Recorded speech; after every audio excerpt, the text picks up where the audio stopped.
Hi guys and welcome back to this channel. So in this video हम लोग देखेंगे कि एम्पलीट्यूड मॉड्यूलेटेड वेव कैसे जनरेट होती है। बेसिकली अभी तक आपको ये चीज तो क्लियर हो चुकी होगी कि हमारे पास एक मैसेज सिग्नल होता है एंड एक कैरियर सिग्नल होता है।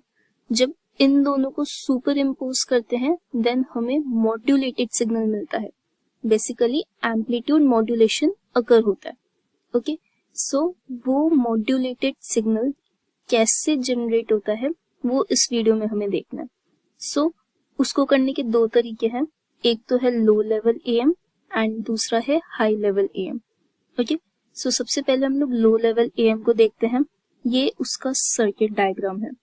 इसमें होगा क्या, हमारे पास फर्स्ट ऑफ ऑल दो इनपुट्स होंगे, एक तो मॉड्यूलेटिंग सिग्नल जिसे हम मैसेज सिग्नल भी बोलते हैं एंड एक होगा आरएफ कैरियर ऑसिलेटर। ये जो होगा बेसिकली ये कैरियर सिग्नल को जनरेट कर रहा है। ओके सो यहाँ से मैसेज सिग्नल आया, यहाँ से कैरियर सिग्नल आया और ये दोनों गए लो लेवल एएम मॉड्यूलेटर में। अब इससे होगा क्या, इसके अंदर ये दोनों सिग्नल्स सुपर इम्पोज होंगे एंड हमें आउटपुट क्या मिलेगा, एक एएम सिग्नल।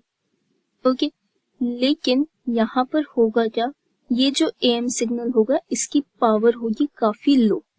ओके सो यहाँ से क्या होगा, ये जाएगा वाइड बैंड पावर एम्पलीफायर के अंदर। अब यहाँ पे क्या होगा, इस एएम सिग्नल की पावर इंक्रीज हो जाएगी एंड यहाँ पे हमें जो आउटपुट मिलेगा वो सिग्नल की पावर ज्यादा होगी as compare to this one. Okay and then वो सिग्नल जाएगा एंटीना में एंड वहां से फिर वो ट्रांसमिट होगा आगे। ओके सो ये इसका बेसिक सर्किट होता है। अब इसी से रिलेटेड कुछ की पॉइंट्स देख लेते हैं। First is message signal.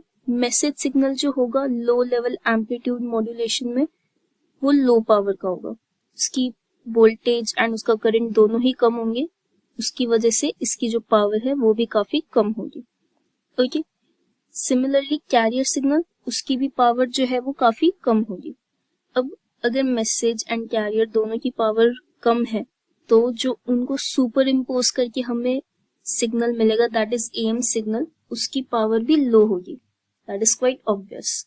Okay next AM signal is boosted by. अब इसका मतलब क्या है, यहाँ पे जो हमें आउटपुट मिला था वो एएम सिग्नल तो था लेकिन उसकी पावर कम थी, जैसा कि हमने यहाँ पे भी देखा उसकी पावर कम थी। ओके लेकिन हमें एंटीना में ट्रांसमिट कराना है तो उसके लिए हमें उसकी पावर को इंक्रीज करना जरूरी था, वरना वो हो नहीं पाएगा। उसके लिए हमने इस पावर एम्पलीफायर का यूज किया। Okay so AM signal is boosted by, इसका मतलब एएम सिग्नल की पावर किसने इंक्रीज करी, पावर एम्पलीफायर ने। Okay next why wide band power amplifier. यहाँ पे हमने वाइड बैंड पावर एम्पलीफायर जो यूज करा। अब हमें पता है कि मॉड्यूलेटिंग सिग्नल जो होता है उसमें मल्टीपल फ्रीक्वेंसीज एग्जिस्ट कर सकती है। ये सब कुछ हमने पिछली वीडियोस में देखा है। सो आई होप आपको ये बात अभी तक क्लियर होगी, मॉड्यूलेटिंग सिग्नल में मल्टीपल फ्रीक्वेंसीज एग्जिस्ट कर सकती है। सो उस केस में बैंडविड्थ क्या होगी, जो भी मैक्सिमम फ्रीक्वेंसी है उसको मल्टीप्लाई कर दो 2 से। ये चीज भी हमने पिछली वीडियोस में देखी है। Okay so bandwidth will be 2 into FM. FM is nothing but the maximum frequency in modulating signal. Okay, so इसलिए हमने यहाँ पे वाइड बैंड यूज करा क्योंकि यहाँ पे कोई स्पेसिफिक फ्रीक्वेंसी नहीं है, यहाँ पे मल्टीपल फ्रीक्वेंसीज एग्जिस्ट कर सकती है, तो उन सबको एकोमोडेट करने के लिए wide band power amplifier use करा जाए। ओके अब लो लेवल एम्पलीट्यूड मॉड्यूलेटर के कुछ एग्जांपल्स होते हैं जैसे कि square low modulator and switching modulator. Okay अब चलते हैं हाई लेवल एम्पलीट्यूड मॉड्यूलेशन पे। अब ये इसका सर्किट डायग्राम है, ये इसका एग्जैक्ट ऑपोजिट होगा।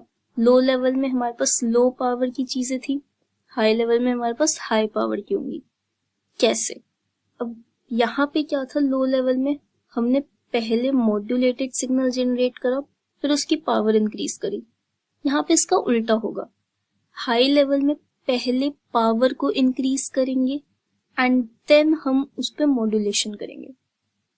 बेस बैंड सिग्नल लिया यानी कि मॉड्यूलेटिंग सिग्नल यानी कि मैसेज सिग्नल, तीनों का मतलब एक ही होता है। ओके, उसको हमने किस में भेजा, वाइड बैंड पावर एम्पलीफायर में। अब वाइड बैंड पावर एम्पलीफायर क्या करेगा, इस बेस बैंड सिग्नल की जो पावर है उसको इंक्रीज कर देगा। ओके, अभी यहाँ पे उसकी पावर कम है, जब वो इसके अंदर जाएगा और यहाँ से जो आउटपुट आएगा इस पॉइंट पे उसकी पावर जो है वो इंक्रीज कर चुकी है। ओके, सिमिलरली हमने लिया आरएफ कैरियर ऑसिलेटर, जो कुछ नहीं करेगा, बस कैरियर सिग्नल को जनरेट करेगा। Okay, and remember carrier signal की एक स्पेसिफिक फ्रीक्वेंसी होती है एफसी, उसकी कोई रेंज ऑफ फ्रीक्वेंसीज नहीं होती जैसे बेस बैंड में होता है। ओके, उसकी एक स्पेसिफिक फ्रीक्वेंसी होती है एफसी। वो किस में जाएगा, नैरो बैंड पावर एम्पलीफायर। ये नैरो बैंड और वाइड बैंड, इसकी बात अभी हम लोग आगे करेंगे। अभी के लिए बस इतना समझो, एक पावर एम्पलीफायर में गया, जैसे ही उससे बाहर आएगा यहाँ पे आउटपुट पर इसकी भी पावर इंक्रीज हो जाएगी।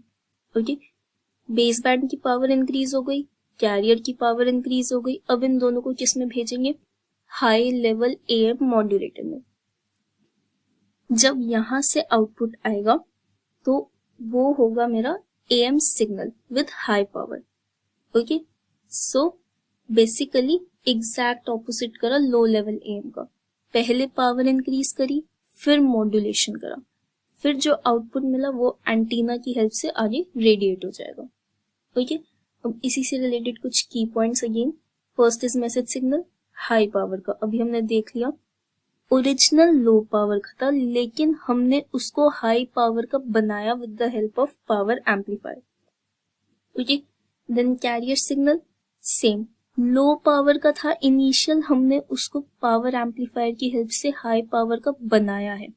ओके, सो इसलिए कैरियर सिग्नल हाई पावर का है। ये जो मैं हाई पावर लिख रही हूँ, this is before doing the modulation. हम इनिशियल कंडीशन की बात नहीं कर रहे, हम लोग बिफोर मॉड्यूलेशन की बात कर रहे हैं, यानी कि इस पॉइंट की बात कर रहे हैं। ओके, यहाँ पर भी हमने बिफोर मॉड्यूलेशन की बात करी थी, ठीक है, इसलिए लो था, एंड यहाँ पर इसलिए ये हाई होगा। देन एएम सिग्नल, अब अगर मैसेज और कैरियर दोनों हाई पावर के हैं तो इनको सुपर इम्पोज करके जो सिग्नल मिलेगा वो भी ऑब्वियसली हाई पावर का होगा। ठीक है, next why wide band and narrow band power amplifier. अब इसका क्या मतलब है यार, बेस बैंड सिग्नल जो है, जैसा कि मैंने यहाँ पे भी डिस्कस करा, बेस बैंड सिग्नल यानी कि मॉड्यूलेटिंग सिग्नल में मल्टीपल फ्रीक्वेंसीज एग्जिस्ट कर सकती है। ओके, कोई एक स्पेसिफिक फ्रीक्वेंसी नहीं होती, बिकॉज मल्टीपल फ्रीक्वेंसीज उन सबको एकोमोडेट करना जरूरी है, इसलिए wide band power amplifier use करते हैं। ठीक है, सो बेस बैंड सिग्नल में wide band power amplifier use होगा। वेरएस आरएफ कैरियर ऑसिलेटर में क्या है, यहां से जो कैरियर सिग्नल मिला है उसकी एक स्पेसिफिक फ्रीक्वेंसी है एफसी, उसमें कोई रेंज ऑफ फ्रीक्वेंसीज नहीं है, एक ही फ्रीक्वेंसी है एफसी। सो इसलिए हमने यहाँ पर narrow band power amplifier use करा। यहाँ पे वाइड बैंड की कोई जरूरत ही नहीं थी, बिकॉज हमारे पास मल्टीपल फ्रीक्वेंसीज तो एग्जिस्ट ही नहीं करती, सिर्फ एक ही फ्रीक्वेंसी है, तो उसके लिए तो narrow band power amplifier is enough. ठीक है, एंड इसका एग्जाम्पल क्या हो जाएगा, collector modulation. Okay, so I hope ये चीज क्लियर हो गई होगी कि लो लेवल एएम क्या होगा एंड हाई लेवल एएम क्या होगा। दोनों एक दूसरे के एग्जैक्ट ऑपोजिट है और कुछ नहीं। लो लेवल में पहले मॉड्यूलेशन करेंगे, फिर पावर एम्पलीफायर को यूज करके उसकी पावर इंक्रीज करेंगे।